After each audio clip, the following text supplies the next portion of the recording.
नमस्कार, मैं प्रिया राज। आप देख रहे हैं एक न्यूज़ 24। आपको बता दें कि बिहार की राजनीति में तमाम ऐसी बातें होती रहती है जो कभी किसी से छिपती नहीं। ऐसे बीच आपको बता दें कि राजनीति से परे एक ऐसा मुद्दा है जो लगातार बिहार के विकास के साथ साथ बिहार को भी आगे लेकर चलता है। लेकिन इसी बीच जो बिहार के राजनेता और तमाम मंत्री कहा करते हैं, खासकर हमारे बिहार के मुख्यमंत्री नीतीश कुमार, कि बिहार में शिक्षा की नींव खड़ी करी जा रही है। लेकिन ये किस तरह की शिक्षा की नींव है जहां छात्रों के भविष्य को कुचला जा रहा है? जी हां, मैं बात कर रही हूं बीपीएससी मामले की, जिसका नाम लेते ही आपकी आंखों के सामने वही लाठी डंडे और लगातार इस कड़ाके की ठंड में वाटर कैनल की वो तस्वीरें याद आ जाती है।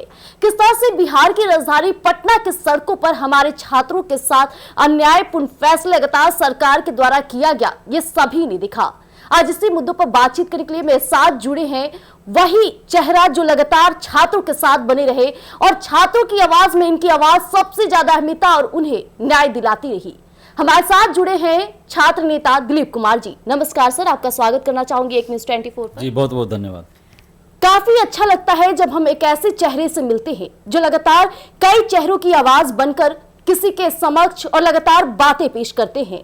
ऐसे में मेरे साथ जुड़े दो सहयोगी भी इस वक्त मौजूद हैं, शाहिल और तानिया, जो लगातार सवाल करेंगे। और ये सवाल सिर्फ हमारा नहीं बल्कि जनता का है, क्योंकि लगातार एक न्यूज़ 24 हमेशा से बीपीएससी मामले को पेश करता रहा है, सच्चाई से पेश करता रहा है और हमेशा से हम आपको वही सच्चाई पेश करके दिखाएंगे जो लगातार हमारे छात्रों के साथ हुआ है। शाहिल जी, क्या कुछ पूछना चाहेंगे? क्योंकि हमारे साथ जुड़े हैं छात्र नेता दिलीप कुमार जी, जो लगातार बीपीएससी छात्रों की आवाज बने रहे और लगातार उनके साथ मिलकर सरकार से भी सवाल जवाब के बीच इन्होंने भी कई ऐसे चीजें फेस किए हैं जो लगातार हमने देखी भी है।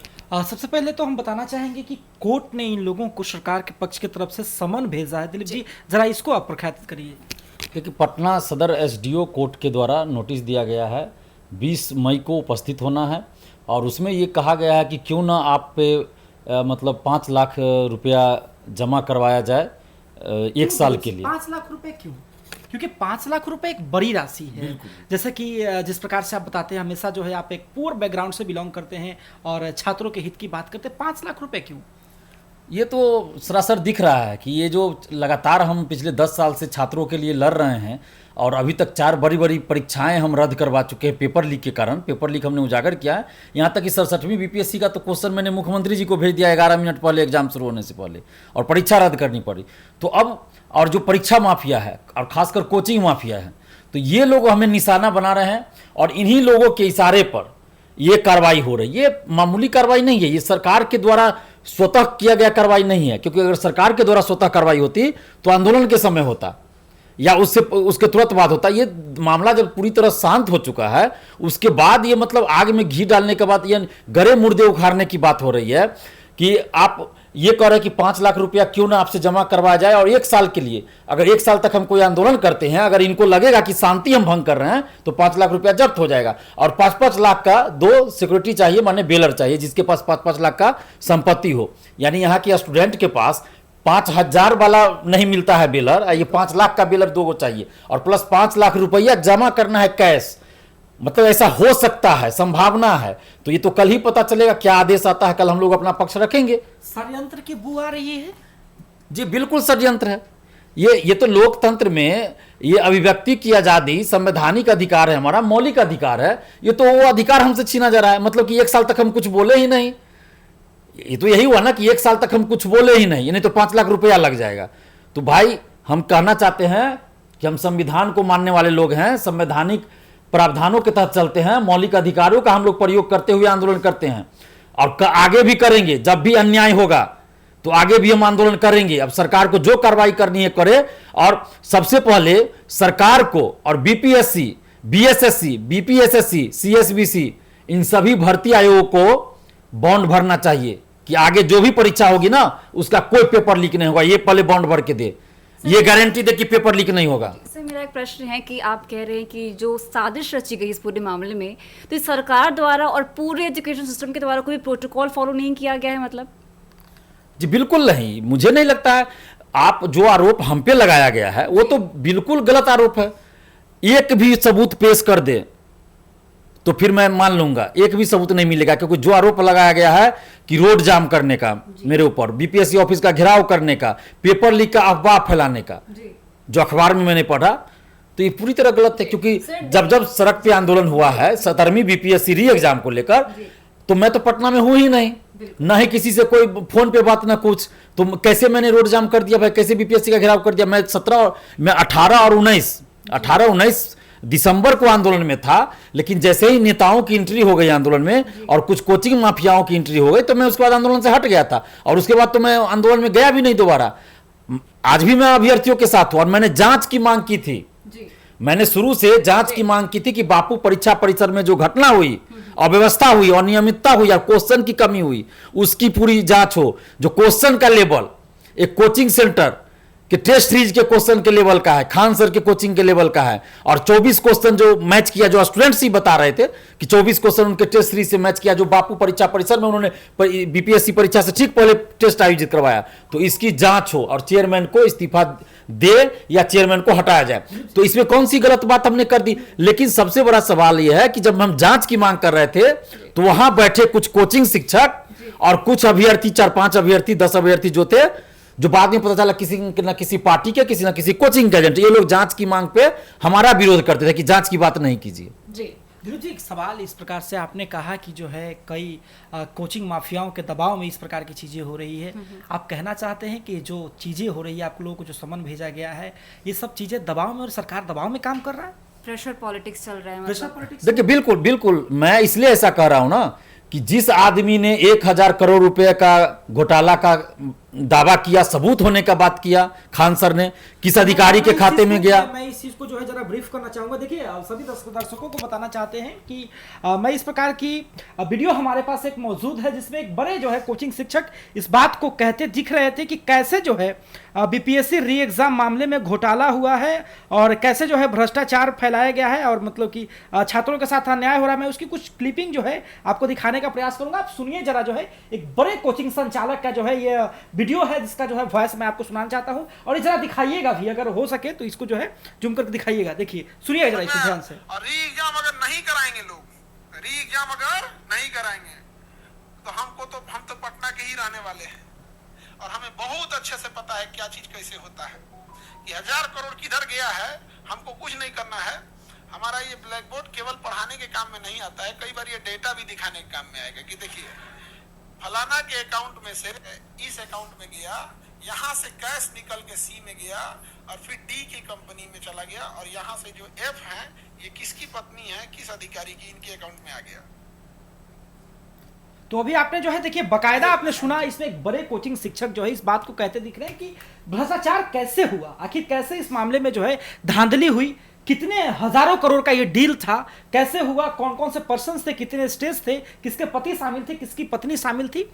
कोचिंग माफिया का नाम ले रहे दिलीप जी। कोचिंग माफिया से क्या मतलब है आपका, पहले तो बताइए। कोचिंग माफिया से मतलब यह है कि स्टूडेंट को बरगलाते हैं, गुमराह करते हैं, पेपर लीक करवाते हैं, सेटिंग करवाते हैं नौकरी में पैसा लेकर, अब बाहर दिखाते हैं कि हम स्टूडेंट्स को पढ़ा रहे हैं, मेरे कोचिंग से इतना रिजल्ट हुआ। पैसा लेकर सेटिंग करवा, बिल्कुल करवा रहा है। पटना का 3 कोचिंग शिक्षक का तो नाम आया है TRE 3 paper leak, BPSC paper leak और सिपाही पेपर लीक में, लेकिन आज तक उस पर कार्रवाई क्यों नहीं हुई। तो ये भी जांच होना चाहिए। मैं शुरू से कर रहा हूं कि जो बीपीएससी 17वीं री एग्जाम आंदोलन में जो कोचिंग शिक्षक लोग आए, उसमें से कितने कोचिंग शिक्षक ऐसे थे जो पेपर लीक में भी संलिप्त हैं। क्या ये प्रेशर पॉलिटिक्स तो नहीं था कोचिंग शिक्षकों का? मैं सभी की बात नहीं कर रहा हूं, लेकिन जो पेपर लीक में संलिप्त है उन कोचिंग शिक्षकों का ये प्रेशर पॉलिटिक्स भी था कि सरकार पे प्रेशर बनाया जाए ताकि जांच में जो उनका नाम आ रहा है तो उन पे कोई कार्रवाई न करे सरकार। और देखिए बच गए कोचिंग शिक्षक। 3 कोचिंग शिक्षक का नाम है। आर्थिक अपराध इकाई के अधिकारी ने भी कहा था, मीडिया में कहा था, अखबारों में खबर छपी है 2-3 बार, लेकिन आज तक उन कोचिंग शिक्षकों पे कोई कार्रवाई नहीं। संजीव मुखिया तक पकड़ा गया, उसने भी कहा है कि कोचिंग शिक्षक हमें स्टूडेंट देते थे, लेकिन आज तक किसी कोचिंग का नाम तक नहीं बाहर आने दिया गया, ना ही किसी पे कार्रवाई हुई। तो क्यों भाई? और खान सर ने इतना खुलेआम कहा, 3 दिन जाकर नौटंकी किए खान सर। मुसल्लापुर से गांधी मैदान तक रोड जाम हुआ, फिर बस से भर के नीट और बिहार पुलिस के स्टूडेंट को ले गए बीपीएससी अभ्यर्थी दिखाकर। गर्दनी बाग में 3 दिन तक नौटंकी किए, आज तक उन पे कोई एफआईआर क्यों नहीं हुआ? दिलीप जी, आप कहना चाहते हैं कि जो भी लोग वहां आंदोलन में बैठे थे उसमें अधिकांशतः लोग बीपीएससी का एग्जाम दिए ही नहीं थे? नहीं नहीं नहीं, मैं खान सर की बात कर रहा हूं। खान सर ने जिस दिन आंदोलन किया और स्टूडेंट्स को ले गए, उसकी मैं बात कर रहा हूं। सर आप कहना चाह रहे हैं कि खान सर वहाँ मौजूद है, उन्होंने दिखावा किया है केवल छात्रों के साथ रहकर वहाँ पे आंदोलन के नाम पर? बिल्कुल दिखावा किया है। उन्होंने तो कहा था कि जब तक री एग्जाम नहीं होगा गर्दनी बाग से हम हटेंगे नहीं। मेरे पास ऐसा सबूत है कि 2 मिनट में री एग्जाम हो जाएगा। मुख्यमंत्री जी ने कह दिया है दीपक बाबू को कि ये कर दीजिए वो कर दीजिए। मुख्यमंत्री जी से इनकी बात हुई है क्या? झूठ बोलते हैं, गुमराह किया गया। और वो सबूत क्यों नहीं दिए? किस अधिकारी के पत्नी के खाते में गया है, किस अधिकारी के खाते में गया? मैं आज भी कह रहा हूं, खान सर बता दे नाम, हम लड़ेंगे, सड़क पर उतरेंगे लाखों स्टूडेंट्स को लेकर। खान सर बताए उन अधिकारियों का नाम, और नहीं बताए, कोर्ट में सबूत नहीं दिए, इसका मतलब ये भी संलिप्त है, उसमें धांधली सेटिंग में संलिप्त है, इसका मतलब यही होगा।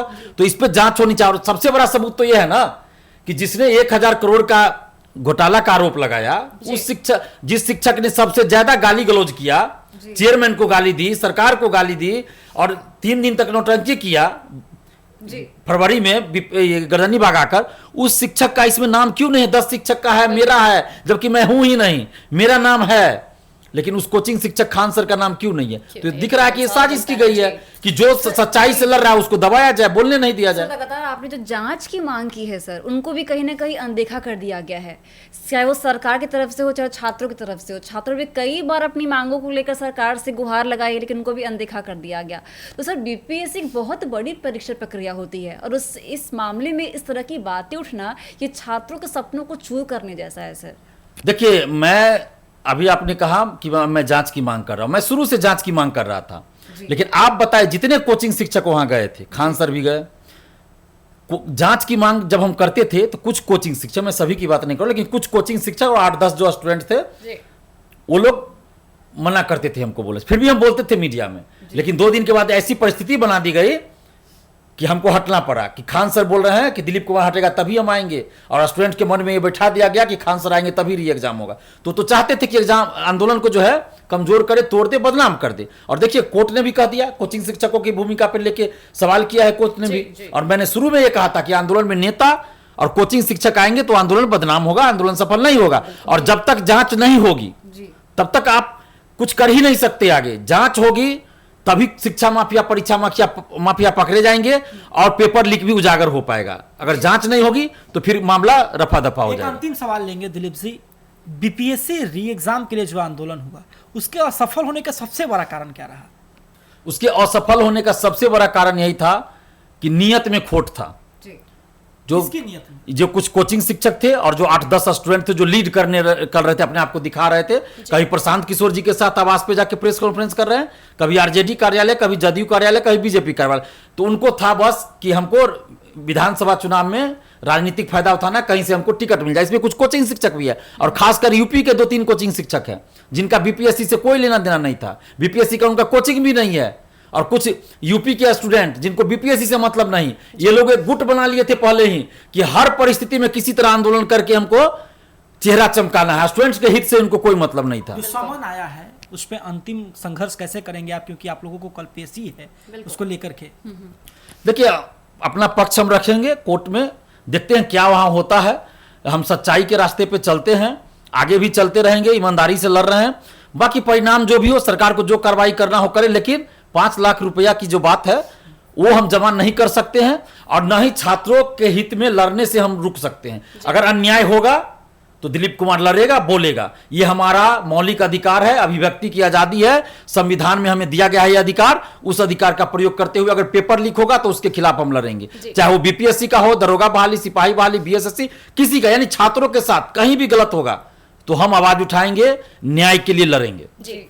जैसा कि अपनी फर्स्ट फेज में देखा कि किस तरह से दिलीप कुमार जी तमाम प्रश्नों का जवाब दिए, इसके साथ ही उन्होंने तमाम ऐसी बातें भी स्पष्ट की जिससे साफ प्रतीत हो रहा है कि कहीं ना कहीं बीपीएससी मुद्दे को लेकर तमाम लोगों ने अपनी राजनीति और अपनी करियर बचाने की शुरुआत की है। ऐसे में खान सर जो काबिल तारीफों के बीच काफी बने रहते हैं, कई बार तो कहते हैं कि बच्चों का भविष्य बनाते हैं, लेकिन आज एक न्यूज़ 24 पर उनकी भी सोच का एक बड़ा बावड़ा पेश किया गया, जो अब भी जनता भी इस बात को समझ चुकी है। अब ऐसे में हम चाहेंगे कि हम सेकंड फेज की तरफ थोड़ा रुख अपनाएं, जिस तरह से राजनीतिक पार्टियों का भी बीपीएससी मामलों में काफी ज्यादा रोटियां सेकी देखती गई।